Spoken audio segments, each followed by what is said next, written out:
अस्सलामुअलैकुम रहमतुल्लाहि व बरकातुहू। नाज़रीन किराम, कुछ मैं आपसे बातचीत करूं उससे पहले मैं आपको मिलाता हूं, हमारे भाई हैं और भाई से ज़्यादा दोस्त हैं, मोहम्मद इब्राहिम सलमानी।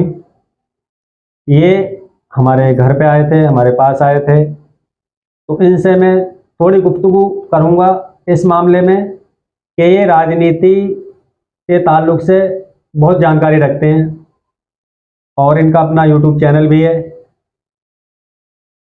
तो मैं इनसे कुछ सवालात करूंगा, इसलिए कि अभी यूपी में उपचुनाव चल रहे हैं। तो सबसे पहले तो मैं आपका स्वागत करता हूं, आप हमारे घर पे आए हैं। शुक्रिया आपका, और आपके जितने भी दर्शक हैं उनका भी बहुत बहुत शुक्रिया कि आपने मुझे यहाँ पे बुलाया और बात रखने का मौका दिया। कुंदरकी विधानसभा क्षेत्र है और भी यूपी में कई जगह तकरीबन 10 सीटों पर उपचुनाव है। हाँ, तकरीबन 10 सीटों पर उपचुनाव है। तो हम बात करेंगे जो हमारे पास की जो कंसल्टेंसी है कुंदरकी विधानसभा क्षेत्र। कुंदरकी विधानसभा क्षेत्र से अभी मौजूदा जो विधायक थे वो थे जियाउर रहमान बर्क, जो माननीय शफीकुर रहमान बर्क साहब सांसद, जो कई बार सांसद रहे हैं, उन्हें होते हैं। हाँ, तो वो यहाँ पर विधायक थे। यहाँ से उन्होंने चुनाव लड़ा संबंध से, वो वहां से सांसद बन गए हैं। तो ये सीट खाली हुई है, उस पर चुनाव होना है। तो इससे हम बातचीत करेंगे कि आप इस सीट को किस नजरिए से देखते हैं, लोगों की क्या दिलचस्पी है और क्या जरूरत है ज्यादा से ज्यादा।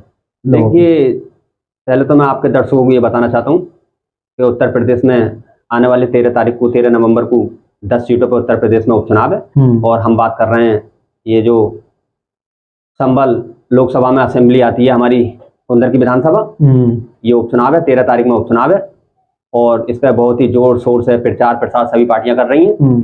लेकिन बात यह है कि आदमी हमसे ज़्यादातर, हम भी जैसे समाज में निकलते हैं तो यही पूछता है, बोले कि इस पे जो अब तक विधायक रहे हैं वो ज़्यादातर मुस्लिम समाज से ही रहे हैं। हाँ, मैं भी इसी सवाल पर आ रहा था। मैं आपको कुछ बता दूं कि यहाँ पर हाजी अकबर हुसैन और हाजी रिजवान और अभी जो मौजूदा थे जियाउर रहमान बर्क, तो अब तक जो भी देखा जाए तो यहाँ पर मुस्लिम ही ज्यादातर जीतते हुए आए हैं। इसकी वजह क्या है?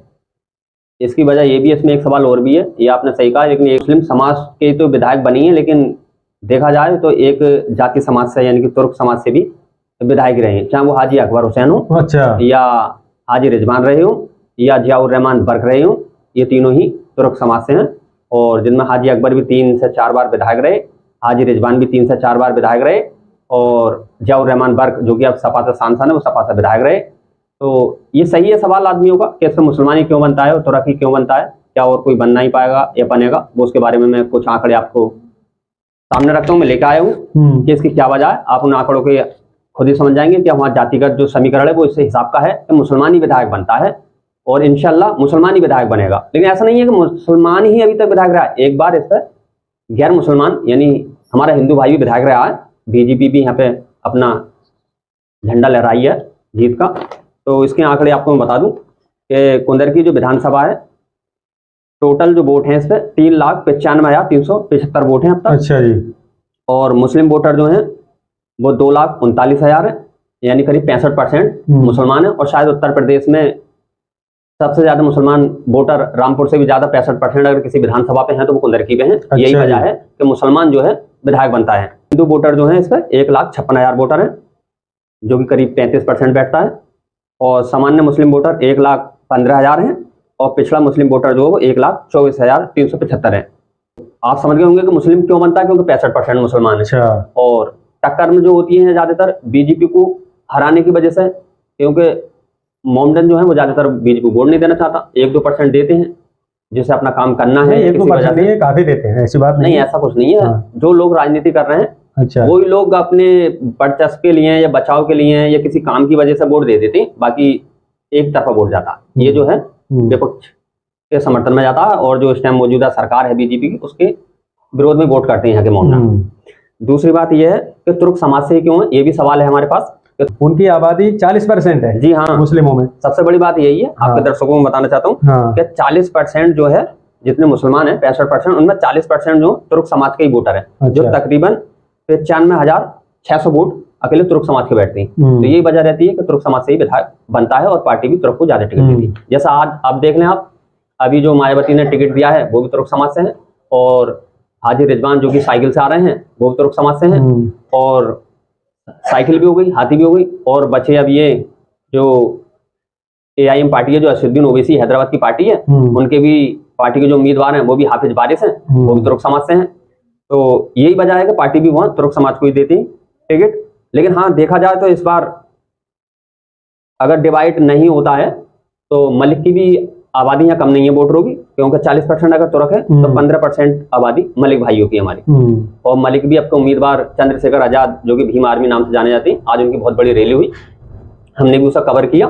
तो 15% आबादी है, जो 35,375 वोट मलिक बैठती हैं, और 9% सैफी हैं, करीब 22,000 वोटर हैं सैफी, और 7% सलमानी भाई हैं हमारे, जो करीब 16,000 वोटर हैं, और अलवी भाई 10,000 हैं, जो 4% है, और 4% अंसारी भाई हैं, जो करीब 9,500 हैं, और जो धोबी भाई हैं वो भी 4% है, और जो कुरैशी भाई हैं वो 3% है, और इदरीसी भाई 2% है, और अन्य मुस्लिम जो जातियां हैं वो करीब 12% के आसपास हैं। तो देखने का मतलब मेरा यही है कि मैंने इसलिए आंकड़े बता दिए आपको, ताकि पता चल जाए कि समाज के कितने वोटर हैं। ये तो रही मुस्लिमों की जातीय समीकरण। तो हम जो 35% वोटर हैं जो हिंदू भाई हैं, उनके बारे में बताए दें कि बीजेपी क्यों हार जाती है, सिर्फ एक ही बार क्यों भगवा यहाँ पे लहराया, बीजेपी का विधायक बना, उसमें करीब 22% दलित हैं। अच्छा। हाँ, जो पहली बार अभी 2017 के बाद से बीजेपी में जाना शुरू हुए हैं, 2022 में भी दलित बीजेपी में गए हैं ना। तो ज्यादातर एक तरफा वो मायावती के साथ रहता था, लेकिन मायावती से वो हट गए, और आधे जो हैं दलित भाई वो बीजेपी में चले गए। तो इसलिए जो है यहाँ बीजेपी कमजोर रहती है, क्योंकि दलित भाई ज्यादातर दलित का समर्थन करते हैं। अब चंद्रशेखर आजाद अगर वोट काट लें वो अलग बात है, और बीजेपी का जो वोट है वो सैनी है, वो 7% है, और जो अन्य है वो 6% है। तो टोटल मार के ये है कि बीजेपी का जो कोर वोट माना जाता है, जैसे सरबड़ में जैसे बनिए, ठाकुर, क्षत्रिय, ब्राह्मण, वो वोट यहाँ पे नहीं है। सिर्फ 7% ही ऐसे हैं जो एक तरफा बीजेपी देते हैं, वो सैनी। अब दलित भाई जिधर जामे, अगर आपके ऐसा लगता है अगर ये वोट बटे, मुस्लिम जो वोट 65%, अगर ये बटे, क्योंकि प्रत्याशी सारे मुस्लिम है, बस सिर्फ यहाँ पे बीजेपी का नाम चल रहा रामवीर सिंह का, तो हो सकता है रामवीर सिंह अगर आए तो वो एक तरफा जो वोट है वो इकट्ठा कर लें, और जो तुर्क समाज से 3 आए, साइकिल से, हाथी से या AIM पार्टी से, अगर वो वोट कहीं ना कहीं कटा तो नुकसान जो होगा इनमें इन्हें होगा, बीजेपी को ना होगा। तो हो सकता है इस टाइम ये सीट बीजेपी की भी चली जाए, तो कुछ कह नहीं सकते, ऐसा हो सकता है, लेकिन ऐसा लगता नहीं। ऐसे लगता है कि हाँ ये सीट जो है बीजेपी हारेगी, लेकिन कहीं कहीं ऐसा होता है कि बीजेपी जीत जाती है वोट बटने की वजह से, जैसे देवबंद सहारनपुर में जीती थी। देखते हैं आगे क्या होता। अच्छा, ये चीज तो हो गई राजनीति वाली। अब आप तो नेता लोग हो, हम हैं वोटर। हाँ। तो हमारे लोगों की क्या मांग है वहां पर? देखिए क्या चीज है। हाँ, आपकी नजरों में क्या है? मेरी नजरों में अगर देखिए, अगर आपकी पार्टी आम आदमी पार्टी भी अपना प्रत्याशी उतारे, तो आप वहां पर ऐसा क्या दिखाएंगे कि हम ये कराएंगे? क्योंकि एक चीज मेरे पास है, मैं बाद में बताऊंगा आपको। हाँ, बताइए। हाँ, देखिए, अब मैं बताऊं पार्टी की बात तो बाद में, लेकिन सबसे पहली बात ये कि जहाँ पे चुनाव हो रहा है वहां पे आम आदमी पार्टी फिलहाल लड़ नहीं रही है, ठीक है। लेकिन वहां पे जो मांग है वो वहां की, क्या मैं कहूँ कि किसी भी क्षेत्र में वो विकास पे बात होनी चाहिए, ना कि हिंदू मुसलमान पे होनी चाहिए। क्योंकि अगर हिंदू मुसलमान में हम बात करते हैं तो हिंदू समाज के लिए उनके धर्म गुरु हैं, और मुस्लिम समाज के लिए उनके धर्म गुरु हैं, वो अलग बात है। लेकिन जब हम वोट किसी का लेते हैं तो उनमें ना हिंदू है ना मुसलमान है, जहां मन करे आदमी वहां दे सकता है, अपने अपना अधिकार है मतदान का। तो इसलिए विकास पे बात हो, पढ़ाई पे बात हो, और सड़क पे बात हो। अब वहां का अगर हम कुंदरकी की बात करें तो करीब 10 से 15 साल हो गए टिंगरपुर से लेकर कुंदरकी तक। उसी मुद्दे पे मैं आ रहा था कि 15 साल से मैं उस सड़क को देख रहा हूँ, वो 7 किलोमीटर सड़क है। जी, और नाज़रीन मोहतरम, वो 7 किलोमीटर सड़क में 7,000 गड्ढे कम हैं। जी, वो सड़क ना गड्ढे हैं, 7,000 गड्ढे हैं, तो मैं कम कह रहा हूँ। हाँ, कम कह रहे हैं, ये बात सही है। वो सड़क ही नहीं है, गड्ढे ही हैं, बल्कि वहाँ पे यात्री निकलने भी कम हो गए हैं। और अभी 2-3 साल पहले एक बहुत बड़े न्यूज चैनल ने वो पूरी सड़क दिखाई है। हाँ, दिखाई है, प्रशासन की नजरों में फिर भी वो नहीं आई। प्रशासन और शासन सब सोए हुए हैं। मैं तो कहूँ अगर हमारी इस बात को अगर ये बड़े लोग, मुख्यमंत्री हमारे आदित्यनाथ योगी जी देखें या प्रधानमंत्री जी देखें, जो इधर उधर सड़क डलवा रहे हैं, तो वो इसे जरूर देखें। कुंदरकी से लेकर डिंगरपुर तक जो आपने बताया 709 किलोमीटर ऐसी सड़क है कि वो हकीकत में 10 से 15 साल हो गए, अभी तक सही नहीं हुई, और बहुत ही बदतर है। सड़क है ही नहीं, बल्कि गड्ढे हैं, बदतर है। और सैकड़ों लोग तो वहां पर लूले लंगड़े हो गए, लोगों की तो मौत हो गई। और बड़ा चैनल जो है वो इस चीज को दिखाने नहीं चाहते, ये चीज दिखानी चाहिए, वो सड़क होनी चाहिए। इसी की तो आती है ना। एक बात और है, सरकार जो है बीजेपी की है, विधायक जो बनता है वो मुसलमान बनता है, वो साइकिल का बनता है। उनके पास जाते हैं विधायक के, तो वो कहते हैं यार सरकार बीजेपी की है, वो काम नहीं करने दे रही। बीजेपी वालों के पास जाते हैं, वो कहते हैं यार सरकार हमारी है लेकिन बीजेपी का विधायक और सांसद है। तो इसमें जो परेशान है ना, वो जनता परेशान है, वोटर परेशान है। क्या वो वोट ना दी? अच्छा, वोट क्यों दे जनता? अभी मैं मोहम्मद इब्राहिमपुर है आपका, जी जी, यही बगल वहाँ में के जो है। विधायक हैं फ़हीम इरफान। फ़हीम इरफान जी, जी। हैं। आप नेशनल हाईवे से उनके गांव के लिए उतरोगे, हाँ बिल्कुल, जस्ट में ही हाईवे आपको से। उस सड़क पे वो 1 किलोमीटर भी सड़क ना होगी, लेकिन हाँ। उसमें भी 1000 गड्ढे होंगे। जी जी हाँ, वो विधायक का गांव है और सड़क तो जब बिल्कुल विधायक जस्ट में। अपने गांव की ही सड़क नहीं बन पा रहा, तो हम उस पर दोबारा कैसे विश्वास करें कि हाँ, वो और क्षेत्र में भी काम कराएगा, जब वो अपने क्षेत्र की ही सड़क नहीं बन पा रहा है। ये बात आपकी सही है। सवाल करना चाहिए क्षेत्र के विधायक से, हमने वोट दिया तो कि भाई सड़क डलनी चाहिए, वो मेमनपुर की जो सड़क है वो भी डलनी चाहिए, और जो कुंदरकी का आपने जिक्र करा डिंगरपुर से लेके कुंदरकी तक, वो भी डलनी चाहिए, और विकास के नाम पे वोट हमें देना चाहिए। और यहाँ जो ज्यादातर नेता जीतते आए हैं, चाहे वो सांसद रहे हों हमारे, वो ज्यादातर मैं कहूँ तो एक मजहब के नाम पे जीतते आए हैं, विकास के नाम पे ना जीते। कोई हमारे क्षेत्र में संभल या मुरादाबाद में ऐसा यूनिवर्सिटी नहीं है जो हमारा बच्चा अलीगढ़ ना जावे या आगरा ना जावे या दिल्ली ना जावे या बरेली ना जावे। कोई ऐसा अस्पताल नहीं है कि हमारा कोई मरीज दिल्ली ना जावे, अलीगढ़ ना जावे, आगरा ना जावे। यहाँ तक कि हमारे जो बर्ग साहब हैं, सांसद साहब, जो दिग्गज नेता हैं, खैर अगर देखा जाए तो मजहब के बारे में तो बेहतर हैं, अच्छी बात करी उन्होंने अभी तक, जब तक रहे जिंदा इस दुनिया में। लेकिन अगर नेता के रूप में अगर मैं देखूं काम के नाम में, तो काम के नाम पे मेरे भी वो नेता समझ में नहीं आए। क्यों? हाँ, उनका आखिरी टाइम में जब इलाज हुआ था तो संभल में कोई ऐसा अस्पताल नहीं बना पाए वो इतनी लंबी राजनीति में, जो अपना इलाज करा लेती। मुरादाबाद में एक सिद्ध हॉस्पिटल है, वहां पर उन्होंने अंतिम सांस ली और सभी को इस दुनिया से जाना। तो मेरा कहना मतलब ये है कि जो नेता इतने इतने बड़े टाइम तक रहने के बाद जो पोते हैं वो काफी अच्छा काम कर रहे हैं फिलहाल।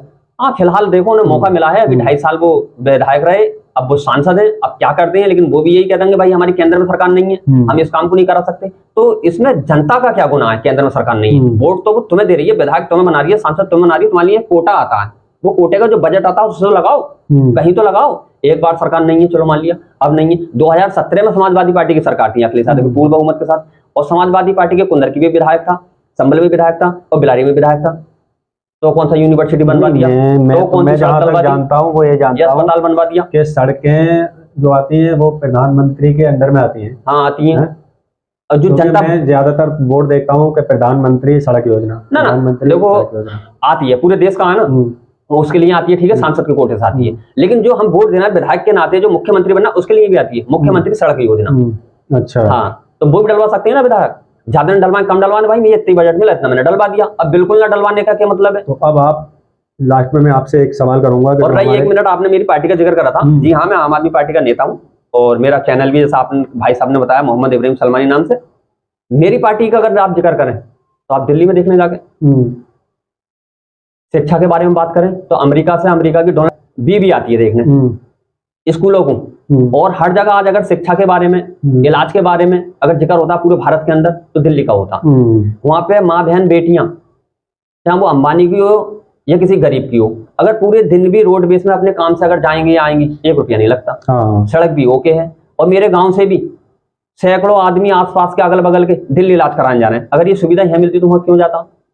तो दिल्ली की जो सरकार है उसकी तो होड़ सहज नहीं हो रही किसी से भी, और यहाँ आएगी जनता, मौका देगी और सरकार बनेगी तो यहाँ भी काम होगा, पढ़ाई भी अच्छी होगी, सड़क भी अच्छी होगी, इलाज भी अच्छा होगा। और हमें यही तो बोलना चाहिए, अरे एक हम अपना वोट दे रहे हैं नेता को, नोट भी दे रहे हैं, यानी वोट भी दे रहे हैं, नोट भी दे रहे हैं। जब सारी चीज हम दे रहे हैं, उसे वोट भी और नोट भी, तो यार जनता के लिए भी तो कुछ होना चाहिए ना, सड़क अच्छी होनी चाहिए, स्कूल अच्छा होना चाहिए, यही तो चाहिए हमें। कुछ दिनों से तो वोट क्या, नोट क्या, कुछ भी चीज, सब सारी चीज धर्मों के नाम पे हो रही है। हाँ, धर्म मजहब। अच्छा, मैं इस चीज पर नहीं जाना चाहता, इसलिए कि हमारा जो चैनल है वो दीनी चैनल है। हाँ, मैं ये जानना चाहता था कि इस सीट की क्या स्थिति है, लोगों की क्या, सबसे बड़ी मांग तो यही है कि वो रोड पड़ना चाहिए। बिल्कुल पड़ना चाहिए। और एक और दिक्कत है वहां पे, जैसे नदी की बहुत दिक्कत है, आए दिन बाढ़ आती रहती है, उस पे जो है पुल बने या उसका इंतजाम हो जो बाढ़ ना आवे।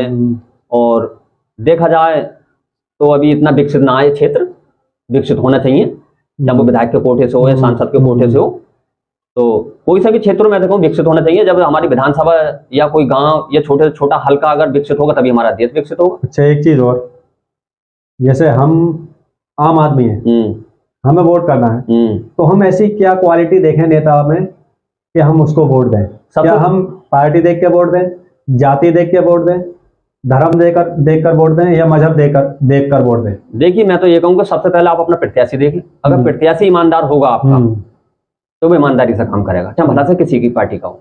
और जब तुम्हारा प्रत्याशी ईमानदार नहीं होगा, सच नहीं बोलने वाला होगा, आपसे जो भरोसा, आपसे जो वादा किया होगा उसे निभाने वाला नहीं होगा, तो किसी पार्टी में काम नहीं करेगा। सबसे पहली बात यह है कि आप उस प्रत्याशी को चुने जो आपका काम कर सके, जिसको आप भरोसा रख सकें। सबसे पहली बात यह है। नाज़रीन मोहतरम, देखा आपने, आप ये ना देखें कि मैं सपा को वोट दूं या बासपा को दूं या बीजेपी को दूं या कांग्रेस को दूं। बिल्कुल, आप उस इंसान को चुनिए जो साफ छवि का हो, इंसाफ करने वाला हो, भला से वो गरीब हो लेकिन इंसाफ करने वाला हो। ये ना हो पार्टी देखकर आपने अगर वोट दिया तो आपका वोट कामयाब नहीं होगा। आप आदमी देखिए, अगर मैं मुस्लिम हूं और मेरे इलाके से कोई हिंदू भाई खड़ा हुआ है, अगर वो ईमानदार है और उसके बराबर में दूसरी पार्टी ने मुस्लिम खड़ा किया है, तो मुझे ये चाहिए कि मैं जो ईमानदार हिंदू भाई है मेरा, उसको मैं जिताऊं। जी जी, इसलिए तो जो ईमानदार है वो सबको साथ लेके चले। जी, हिंदू को भी चलेगा, मुसलमान को, चाहे वो मुसलमान प्रत्याशी हो या हिंदू हो। तो मैं भी ये कह रहा हूँ कि ईमानदार प्रत्याशी को चुने, अमीरी गरीबी ना देखें, लाभ ना देखें। और हाँ, एक बात और, पार्टी को भी देखना चाहिए, पार्टी भी ऐसे ही इंसान को टिकट दे, चाहे भला से वो आर्थिक स्थिति में कमजोर हो लेकिन ईमानदार हो, जनता के बीच याद आ रही है, जनता के बीच का हीरो हो। अभी मैंने जो हाजी रिजवान है उनकी चार्जशीट पढ़ी थी। अच्छा, मुझे ढूंढने में टाइम लगेगा। मुकदमे वगैरह के बारे में काफी मुकदमे हैं। देखिए, एक बात और बता दूं उनमें, ये दो बातें हो सकती हैं। एक तो ये कि जब आदमी राजनीति में आता है तो मुकदमे लगा भी दिए जाती हैं। हाँ, सही बात, ठीक है ना। ऐसा कुछ नहीं है मैं कह दूं कि वो दोषी हैं, निर्दोष हैं, ये तो खैर अगर उनका है तो वो अदालत जाने। लेकिन सबसे बड़ी बात यह है कि राजनीति में जब आदमी आता है तो उसमें मुकदमे लगा भी दिए जाते हैं। तो कोशिश ये करें कि उसमें मुकदमे ना लगे, और ना ही इस तरह की राजनीति करनी चाहिए। अगर कोई किसी को मौका मिला, मान लेते हैं आप ही विधायक बन जाए, सांसद बन जाए, आपको 5 साल जनता ने दे दिए, अल्लाह का हुक्म है आप बन गए, तो आपको बेहतर से बेहतर काम करने चाहिए। ये नहीं कि दूसरे की टांग खींचनी चाहिए। और मुझे मौका मिले तो मैं बेहतर काम करूं, मेरी सोच तो ये। दूसरा, पूरी विधानसभा का, पूरे सांसदी का, पूरे राज्य का, पूरे देश का, चाहे वो प्रधानमंत्री हो या प्रधान हो या मुख्यमंत्री हो या विधायक या सांसद हो, मेरा मतलब कहने का अर्थ ये है कि जो बने वो ये ना कहे, चाहे गांव में प्रधान हो, कि ये मेरा वोटर नहीं है, मैं इसका काम नहीं करूंगा, इसके तरफ की सड़क नहीं डलवाऊंगा, इसके तरफ की नाली नहीं बनवाऊंगा, या विधायकी में ये मेरा नहीं भाई। अगर तू जीत गया तो पूरी विधानसभा का विधायक है, ऐसा आदमी के बाद, जी हाँ, ऐसा आदमी होना चाहिए। ऐसे इंसान को कोई मत जिताओ जो दोगला इंसान, जी, क्या इसने वोट नहीं दिया इसका नहीं करूंगा। जीतने के बाद वो ये कहे ना इसने वोट नहीं दिया, उसने वोट नहीं, भाई जीत गए तो पूरे का है। उस कुर्सी पे पहुंच गए तो आप सब आपकी प्रजा है वो। जी जी जी, बिल्कुल। एक नजर राजा जो है वो जब तक अपनी प्रजा को एक नजरों से नहीं देखेगा तब तक वो इंसाफ नहीं कर सकता। दूसरी बात, हो सकता है उसने आपको आपके वोट ना दिया हो, कमतर समझा हो, सामने वाले से किसी को बेहतर समझा हो, तभी तो दूसरे को वोट दिया होगा। लेकिन जब आप बेहतर करोगे आज तो बेहतर बनने की कोशिश करो, हो सकता है वो अगली बार आपको वोट दे दे। ऐसा मौका क्यों दे रहे हो आप? मतलब नेता को जीतने के बाद ये देखना चाहिए किसने वोट दिया किसने ना दिया, ये नहीं देखना चाहिए। ये देखना चाहिए जो प्रायोरिटी ये है कि मैं आगे के लिए ऐसा काम करूं कि जिन्होंने मुझे वोट नहीं दिया है वो भी मुझे वोट देने पर मजबूर हो जाए। जी जी जी जी, समझे। और पार्टी को देखना चाहिए कि स्वच्छ छवि को टिकट दे, गलत आदमी को टिकट ना दे। दूसरी बात, एक और बात बता दूं, जो युवा हैं, हमारे जो दर्शक हैं, युवा जो देख रहे हैं, क्योंकि आने वाला टाइम युवाओं का है, युवाओं को भी ये देखना चाहिए, जो पढ़े लिखे खास करके जो ईमानदार है उन्हें राजनीति में आना चाहिए। क्योंकि मतलब क्षेत्र में रहता हूँ, थोड़ी राजनीति में रुचि रखता हूँ। क्या कहते हैं, हमारे पास पैसा नहीं है, मेरे पास 4-5 भाई नहीं है जो कि मैं राजनीति में टाइम गला दूं, 4 भाई कमाते रहे, मैं जमींदार नहीं हूं, इनमें तो पैसों का काम है, मवालियों का काम, ऐसा नहीं है। 5 साल के लिए प्रधान से लेकर प्रधानमंत्री तक की कुर्सी 5 साल के लिए चुनी जाती है। उनमें 80% न्यू आती, 20% ही दोबारा रिन्यू होती है। तो मेरा कहना मतलब ये है कि जो पढ़े लिखे भाई हैं, ये जो बेचारे हमारे पढ़े लिखे नहीं भाई हैं, कोई मजबूरी में रहेगा लेकिन ईमानदार हैं और जनता के लिए कुछ करना चाहते हैं, क्षेत्र के लिए कुछ करना चाहते हैं, वो राजनीति में आए। जब राजनीति में अच्छा आदमी आगा तो कुछ अच्छा ही करेगा। और भाई जब तुम वहां को, एक कहावत है कि वो दूध की रखवाली बिल्ली को दे दोगे भाई, तो वो तो गड़बड़ करेगी ना। क्या कुछ मैंने भी देखे हैं कि सही आदमी को चुनो, एक जो तुम्हारी रखवाली अच्छी करे। IAS IPS बनता है जी, तो उसकी कुर्सी कितनी बड़ी होती है? भारत की सबसे बड़ी परीक्षा, हार्ड परीक्षा UPSC के, जिससे IPS या DM वगैरह जो बनती है। लेकिन जब नेता अगर अंगूठा छाप है तो सर करते पड़ते हैं। IAS और IPS को उसका सलूट मारना पड़ता है जी। उसकी वजह क्यों, हमारे संविधान में ये पावर है। लेकिन दूसरी बात यह है कि उन पढ़े लिखों ने ये नहीं सोचा कि हम अगर यहाँ पहुंचेंगे तो हम और बेहतर करेंगे। उन्होंने सिर्फ नौकरी के लिए चुना कि हमें संविधान के हिसाब से जो हमारा कानून बनता इस तरीके से हम करेंगे। वो भी अपना काम सही कर रहे हैं, लेकिन बात यह है कि हाँ, आपकी बात सही है कि उन्हें पढ़े लिखों को आना चाहिए, अनपढ़ से बेहतर काम करेंगे वो। ये बात आपकी सही है। हाँ, कुछ लोग ऐसे हैं अनपढ़ हैं लेकिन वो बहुत अच्छे हाँ, उन्हें भी आना चाहिए, ये अच्छी थोड़ी है। राजनीति करते हैं। बिल्कुल आना चाहिए, लेकिन ये सोच के ना आना चाहिए जो आदमी कहे कि नहीं जी ये तो गलत है, ऐसा है वैसा। भाई जब ये सोच लोगे उस तो गलत ही पहुंचेगा ना, और 5 साल के लिए जनता फिर चुनेगी तो वो तो गलत ही करेगा। अच्छा आना चाहिए, अच्छे को चुनना चाहिए। तो मैं आपसे यही कहना चाहता हूँ कि आपने देख लिया क्या हालात है हमारे क्षेत्र के, ये देखकर वोट दें कि विकास कौन करेगा, कौन अच्छी छवि का है, कौन ईमानदार है, कौन सही है। और आप क्या कहना चाहते हैं लास्ट में? मैं ये कहना चाहता हूँ, हम किसी का इसमें बुराई नहीं कर रहे, ना ही हम किसी का प्रचार कर रहे। हमने आपको बता दिया किस तरह का नेता होना चाहिए, क्या काम होना चाहिए। हाँ। दूसरी बात यह है, आपने हमें बुलाया, हम आ गए, आपका चैनल है, हम आपके सभी जो दर्शक हैं या हमारे जो चैनल पे दर्शक हैं हम उनसे कहना चाहेंगे कि आपके चैनल मोहम्मद जरीफ अहमद चैनल को सब्सक्राइब करें। और आपसे मैं इजाजत चाहूंगा क्योंकि आपने बुलाया, मैं आपका मेहमान हूँ, आपका चैनल का प्रचार है। क्या ये वीडियो को मैं अपने चैनल मोहम्मद इब्राहिम सलमानी पर डाल सकता हूं? चैनल पर डालिए, इसलिए कि मैं अपने चैनल पर दीनी बातें डालता हूँ जी जी, ठीक है। कुरान को किस तरीके से पढ़ें, नमाज कैसे पढ़ें, अच्छा, और दीनी मालूमात, ज्यादातर दीनी वीडियोस में बनाता हूँ और दीन की ही बातें सिखाता हूँ। तो इस तरह की अगर वीडियो देखें दीनी मालूमात की जो उन्होंने बताया जानकारी की, तो मोहम्मद जरीफ अहमद यूट्यूब चैनल उस पर देखें। और आप बयानात भी और मसाइल वगैरह, नाज शरीफ वगैरह, छोटे छोटे बच्चों की तरबियत कैसे करें उसके लिए आपको बहुत अच्छी अच्छी वीडियोस मिलेंगी। तो मोहम्मद इब्राहिम सलमानी के साथ साथ इस चैनल को भी आप सब्सक्राइब करें। तो ये आप जो वीडियो देखेंगे वो आप मेरे चैनल पर देखेंगे, ठीक है। फिर मिलते हैं किसी ऐसी एक टॉपिक पे, तब तक के लिए आप अपना ख्याल रखिएगा, अपनों का ख्याल रखिएगा, और हम बहुत सतर्क रहिएगा और ईमानदारी से चलते रहिएगा, ईमानदारी से लोगों को देखते रहिएगा और सभी में इस नफरत के माहौल में मोहब्बत बांटते रहिए। जी बिल्कुल। तो अब हम विदा लेते हैं। अस्सलाम वालेकुम व रहमतुल्लाहि व बरकातुहू।